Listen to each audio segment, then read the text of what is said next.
Yung mama ko, yung silent, evil eye ko. Pero wait muna, chika muna tayo. Yung mama ko, napakabait na tao, pero habang lumalaki ako, sabi ko ang vision ko sa lahat ng bagay, nagiging basher ko naman siya.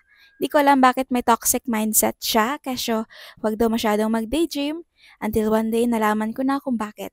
Of course, nagkasagutan kaming dalawa, na-traumatize siya sa kapatid niyang malaki rin kung mangarap, ayaw niyang matulad ako sa kanya. So, flashback, engineering yung auntie ko, balak niya way back mag-engineer sa ibang bansa. They know it's impossible.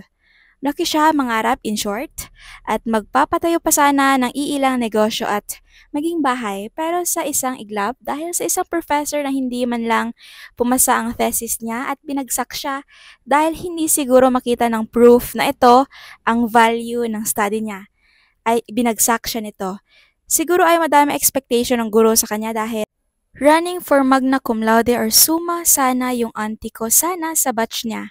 Pero nabaliw ito dahil sa trauma na dala ng professor niyang ito. Na in fact, professor lang naman ito at hindi rin engineer. Lahat ng bagay na nangyari sa auntie ko ay na-witness ng mama ko. Kaya ayaw niya rin mangyari ang lahat ng yon sa akin. Tingin niyo, ano ang opinion niyo? Dahil ayaw niya rin akong isang araw makita na disappointed ako then mabaliw dahil hindi nasunod yung gusto kong mangyari. So like in short, I would say she's my silent evil eye but into a good evil eye. Meron bang ganon? Like I said nga sa kanya, magkakaiba tayo ng i-deal according sa mga missions natin sa mundo.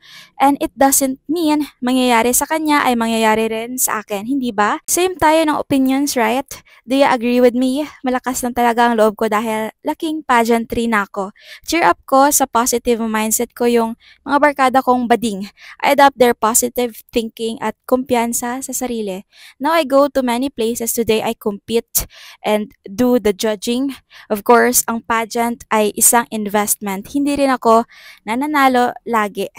I mean, if someone deserves the crown, ay deserve niya nga.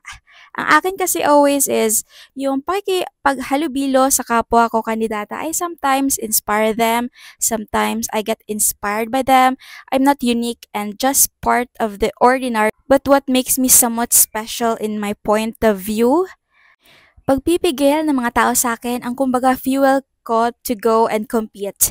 I don't know saan ko nakukuhang kapal ng eyelashes ko, I mean mukha, but today, I'm still praying for my mom. I know she's not perfect, she is somehow my assistant pag need kong mag-judge. Pahabol, do things that you think you can, at least you tried. Failing is the best door to your future success. May God bless us all. Love, Heart.